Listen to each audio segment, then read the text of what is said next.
चाहिए। माता पिता की सेवा, गुरुओं का, संतों का आदर, बूढ़ बुजुर्गों का मान सम्मान करते हुए, सत्कर्म करते हुए सत्मार्ग पे चलनी चाहिए, ताकि मरणोपरांत सद्गति मिल सके।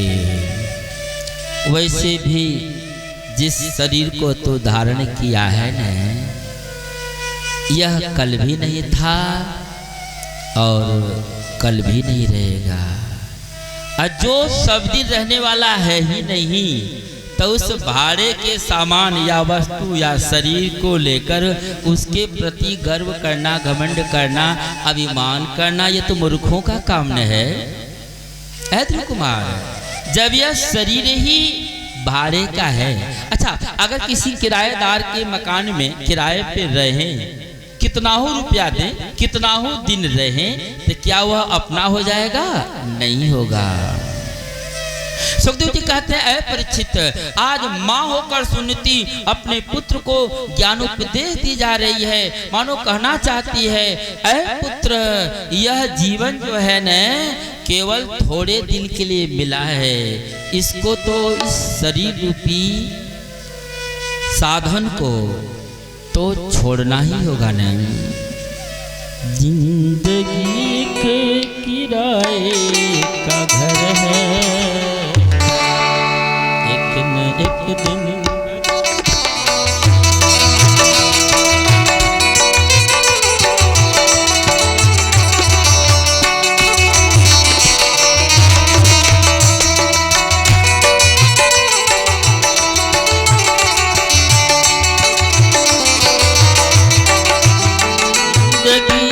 किराए का घर है, एक न एक दिन बदलना पड़ेगा।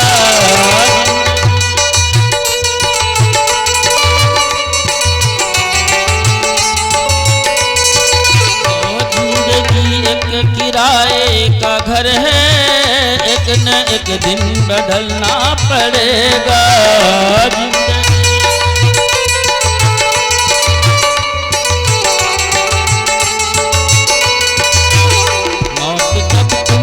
आवाज देगी, मौत जब तुमको आवाज देगी, घर से बाहर निकलना पड़ेगा।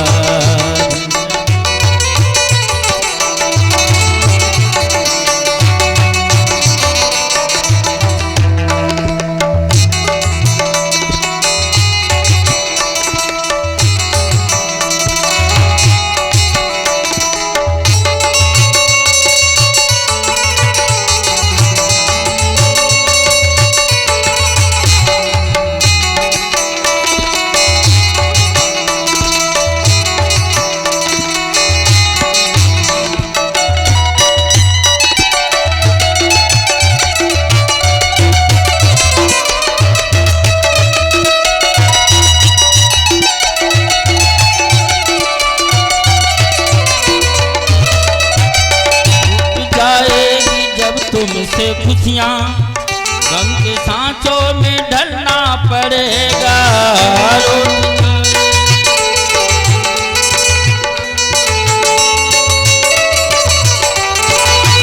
टूट जाएगी जब तुमसे खुशियाँ गम के सांचों में ढलना पड़ेगा। रूठ जाए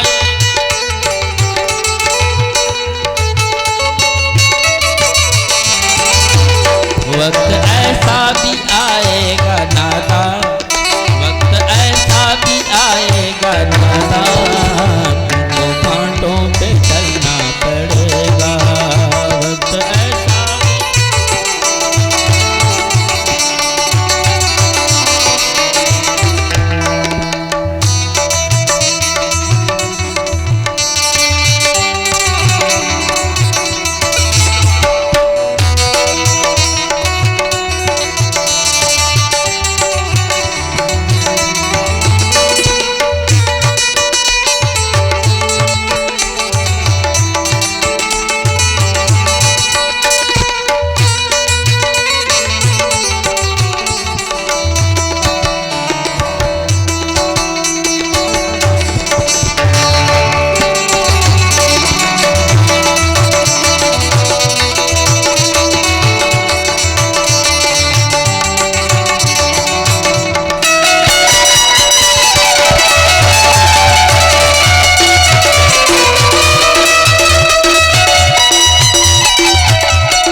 सुनीति कहती ऐ ध्रुव कुमार, अरे तुम्हारी सौतेली माँ ने जो कही ने आराधना रूपी साधना से परमात्मा को प्राप्त करो, तो यही परम सत्य है।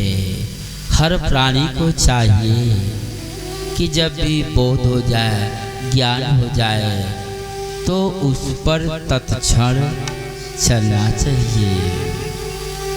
क्यों? कल किसका होगा एक कोई नहीं जानता है। सुखदेव जी कहते ऐ परीक्षित, सुनीति सोची कि मेरे पुत्र के अंदर अभी वैराग उत्पन्न हुआ है। अच्छा, वैराग क्या सब दिन रहेगा? नहीं, वैराग कभी कभी उत्पन्न होता है। वैसे तो आपके बिहार क्षेत्र में वैराग दुकान में बिकता है। अगर किसी से कहिए चलिए ना वैराग ले लीजिए ना, तो बोलेंगे अभी कोई टाइम नहीं हुआ है। यानी जैसे वैराग बिकने की चीज हो, जब चाहेंगे तब जाके दुकान में खरीद लेंगे, ऐसा नहीं होता है। वैराग्य कभी कभी उत्पन्न होता है। अच्छा, ऐसा भी नहीं है अगर कोई ये कहे कि हमारे विभाग में वैराग उत्पन्न होता ना तो हम भी कुछ करते, तो ऐसा भी नहीं है। हर मानव के जीवन में 3 बार वैराग उत्पन्न होता है, हर मानव के जीवन में। अब बात वो अलग है कि वह क्षणिक वैराग्य है, श्मशानी वैराग्य है, या कि स्थिर रहने वाला वैराग्य है, वो बात की बात है। लेकिन हर मानव के जीवन में 3 बार वैराग्य उत्पन्न होता है। और जिस समय वैराग्य उत्पन्न हुआ, अगर उस समय उसको सच्चे गुरु की प्राप्ति हो जाए, गु माने होता है अंधकार, गु माने गुरु से होता है अंधकार में पड़े हुए जीव को प्रकाश में ला देना। गु माने अंधकार, रू माने प्रकाश। तो ऐसे गुरु को गुरु कहा जाता है। अच्छा, गुरु की न कोई अवस्था है, न कोई भेष है, न कोई भूषा है। जिसके द्वारा कुछ प्राप्त हो जाए वही उस माने में उसका गुरु है। तो सुखदेव जी कहते हैं ऐ परीक्षित, आज सुनीति अपने पुत्र को ज्ञान उपदेश दी जा रही है, माँ होकर के भी। क्योंकि मेरा तो जीवन जैसे तैसे बीत ही जाएगा, मेरे पुत्र का जीवन कहीं समाप्त नहीं हो जाए। अच्छा, अपना सब श्मशान पे जाते हैं, जिस माँ बाप ने बढ़िया सा पाला पोसा, मरने के बाद जाते हैं उसी को जलाते हैं। ऐसा भी सुनने को है कि बाद में लाठी से 2-4 लाठी मारते भी हैं। उस समय जो व्यक्ति अग्निदान किया है उसके अंदर पूरा वैराग्य हो जाता है, पूर्ण वैराग्य। अगर उस समय उसको अकेला छोड़ दिया जाए और उस समय अच्छे गुरु की प्राप्ति हो जाए, यानी उपदेश देने वाला उपदेशक मिल जाए, तो उसको ब्रह्म की प्राप्ति होने में विलंब नहीं होगा। क्यों? उसको लगता है कि सारा संसार नश्वर है, क्षणभंगुर है, व्यर्थ है। लेकिन ऐसा होता नहीं है। जब तक उसका मन एकांत है, उसका मन संसार में नहीं है, लेकिन लोग उसको घर लाएंगे, उसके पास अग्नि जला देंगे, बोले नाना अकेले नहीं रखना, भूत पकड़ लेगा भूत। उस बेचारे का मन तो दुनिया से अलग जा रहा है, कुछ अलग चिंतन कर रहा है। अब फिर भोज भंडारा सास संपिंडन करते करते बेचारा फिर संसार में लिप्त हो गया। अच्छा, कभी कभी देखते होंगे घर में पति पत्नी में, चाहे बाप बेटा में झगड़ा हुआ, खटपट हुआ, रूस फूस के चले गए मेहमान, घर द्वार छोड़ दिए। जो घर 1 मिनट के नहीं छोड़ रहे थे, घर को छोड़कर चले गए, जहन्नुम में जाए घर। तो वैराग्य कहेंगे कि नहीं? पूर्ण वैराग्य है। लेकिन मेहमानी या कहीं गए, 1-2 दिन रहे, फिर वैराग्य समाप्त हुआ, फिर उसी घर में आके लग गए। अच्छा कभी कभी देखते होंगे लंबा झगड़ा हो गया, लंबी परेशानी बढ़ गई, चले गए तीर्थ करने, 2-4 साल 10 साल रहे, अब वैराग्य समाप्त हो गया, फिर आकर उसी परिवार में तेरी मेरी में लग गए। अगर उसी समय उसको सच्चे गुरु की प्राप्ति हो जाती तो कोई क्या वापस आता, लेकिन ऐसा नहीं हो सका। तो क्या किसी का दोष है? नहीं, उसके अपने संस्कार का दोष है, क्योंकि उसका संस्कार ऐसा था ही नहीं कि वह वैराग्य स्थिर रहे। सुनीति कहती है कुमार, समय के 24 घंटे होते हैं और 24 घंटे में हर प्राणी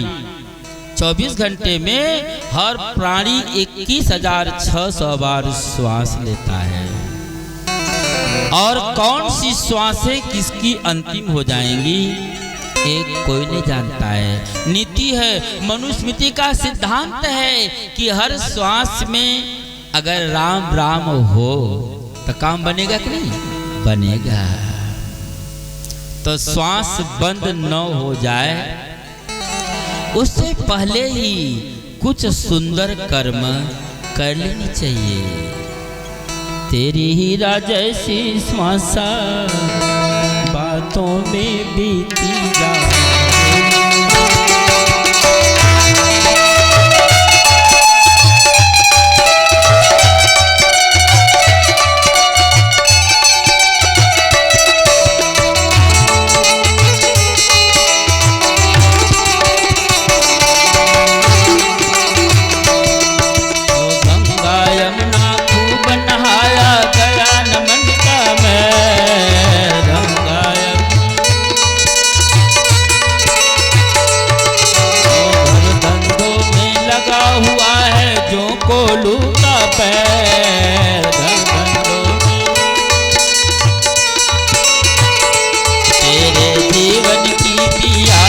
तेरे जीवन की बातों में बीते जा रे मन राम के बोलते।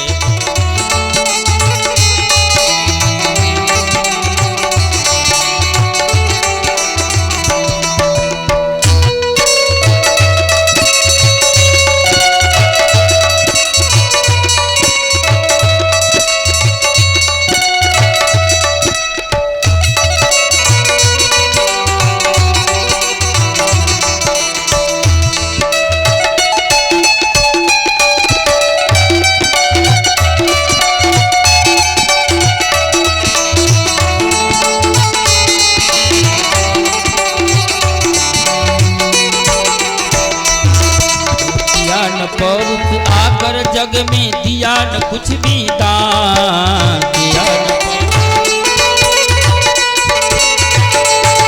ओ मेरी तेरी करते करते निकल गया जब प्राण। मेरी तेरी जैसे पानी बीच बतासा, जैसे पानी बीच बातों में बीते जा रे।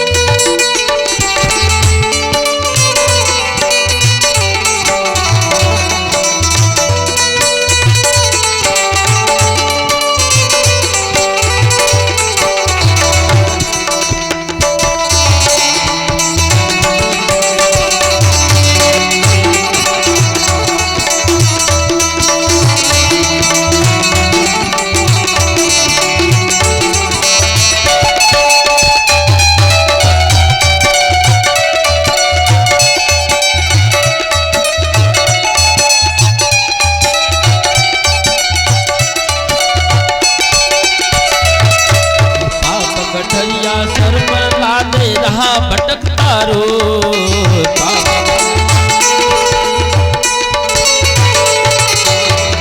सहित राधा माधव का किया न कुछ भी खोज, झूठा करता रहा तमाशा, झूठा करता रहा तमाशा, बातों में बीते जा रे।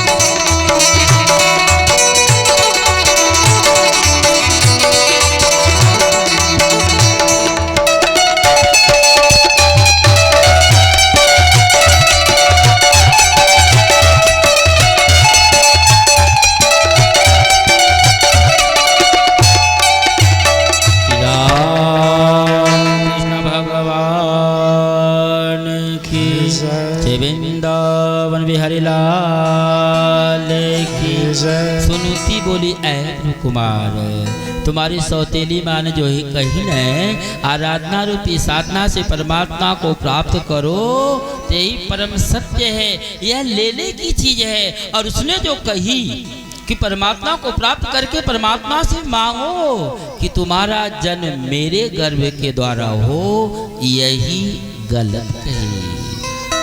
अरे जो भगवान को पालेगा फिर संसार में क्या होना चाहेगा, इसको छोड़ दो, यही गलत कही है, उसे छोड़ दो। श्री सुखदेव जी कहते, ऐ परिचित, आज माँ ही गुरु ज्ञान दी है, तो माँ के गुरु ज्ञान को प्राप्त किए हुए ध्रुव कुमार सुंदर पीताम्बरी धारण करके भगवत भजन करने हेतु चल पड़े।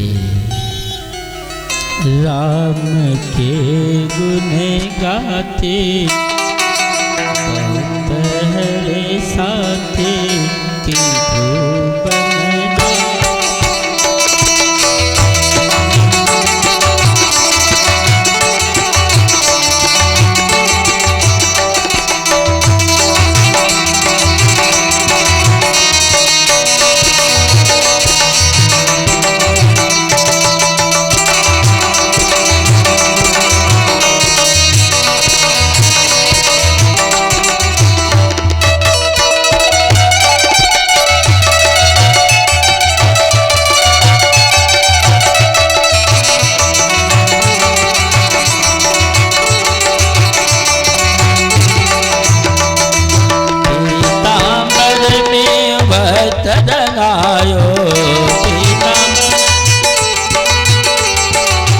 माथे चंदन तिलक लगायो, माथे चंदन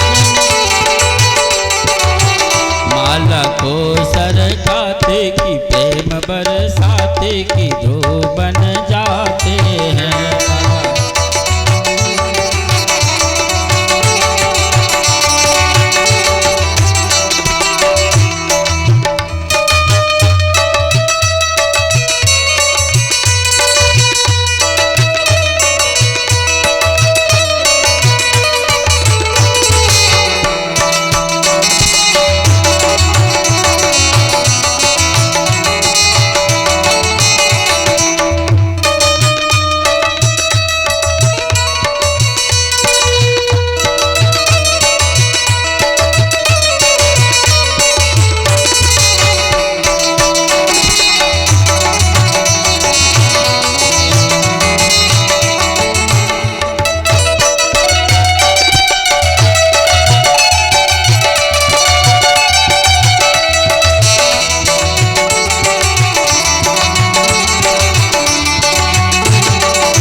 परीक्षित, पीताम्बर धारण करके ध्रुव कुमार नगर के बाहर कुछ आए ही होंगे, तब तक नारद जी आ गए।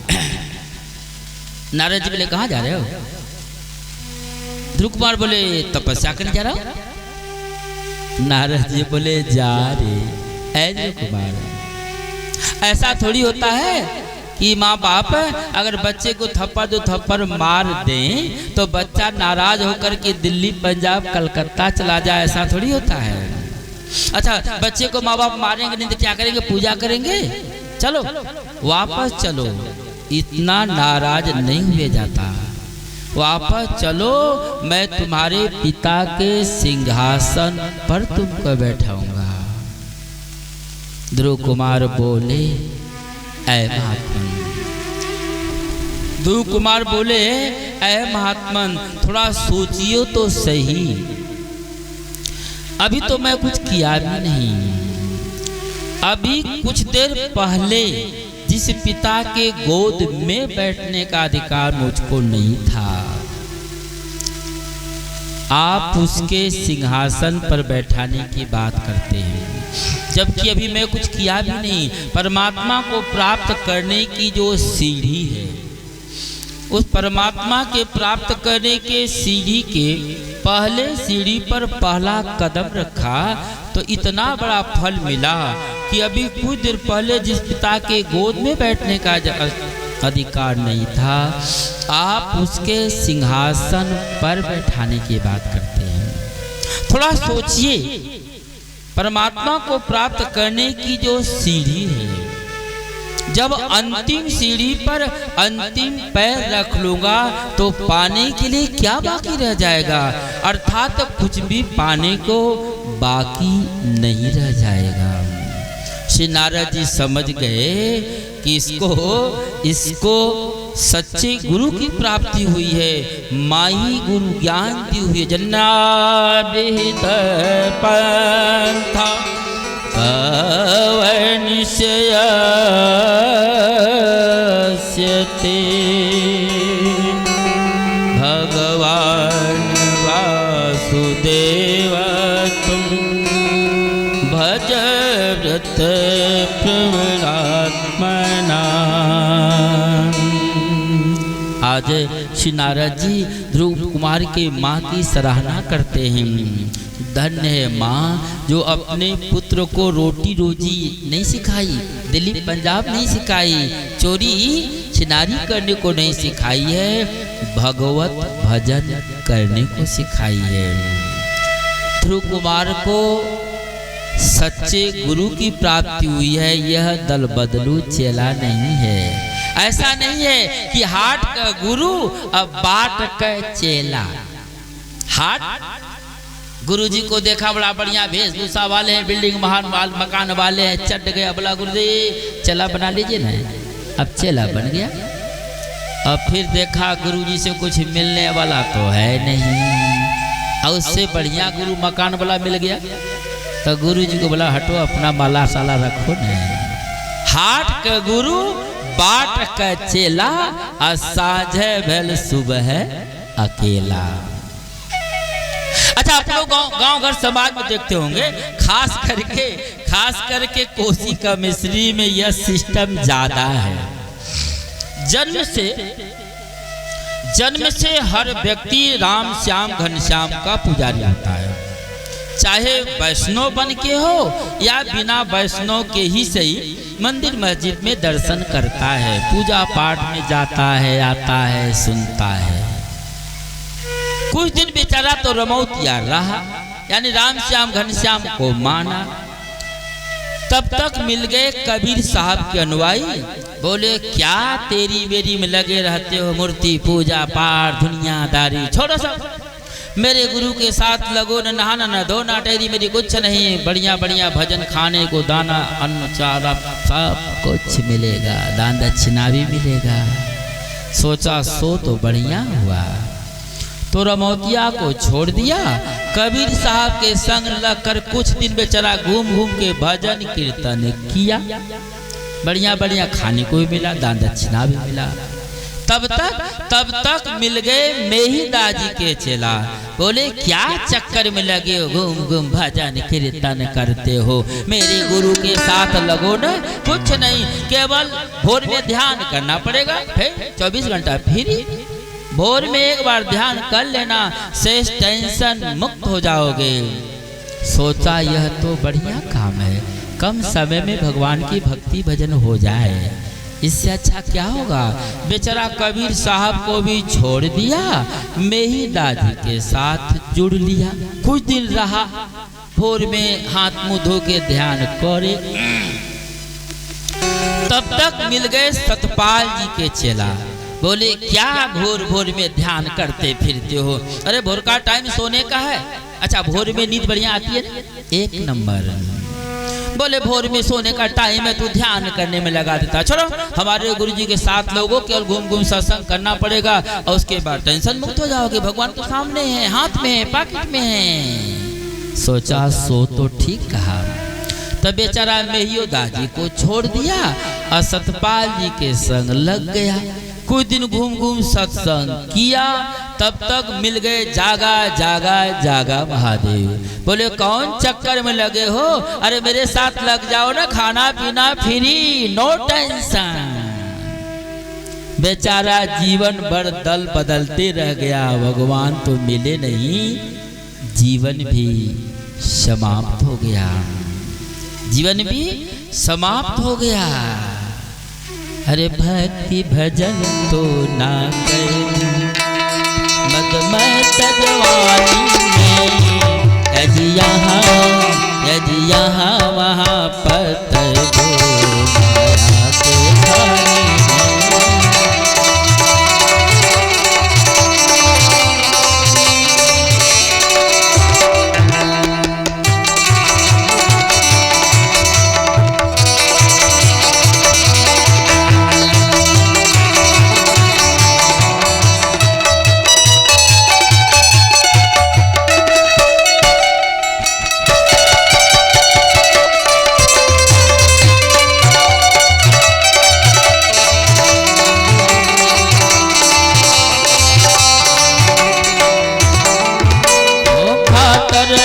हरदम खेलत बाड़ू हो, दुर्गुन कुने कुने था तजात बाड़ू हो।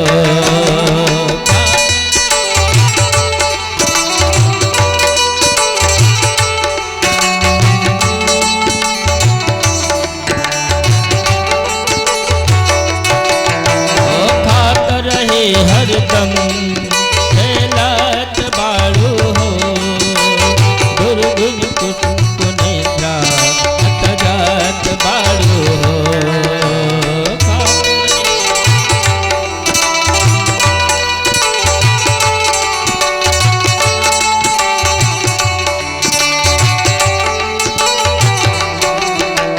मन माया में मातल रहलो चढ़ल जवानी में, यदि यहाँ वहाँ पत्थर दो माया के खानी में।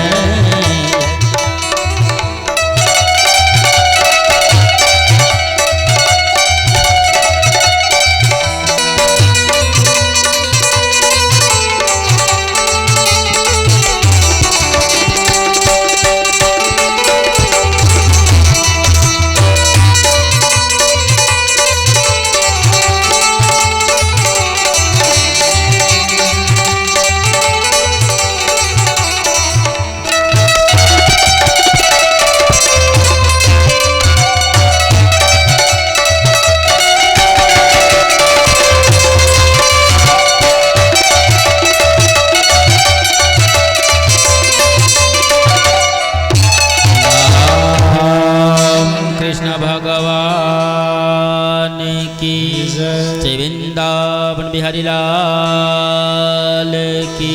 श्री सुखदेव जी कहते हैं परीक्षित, श्री नारद जी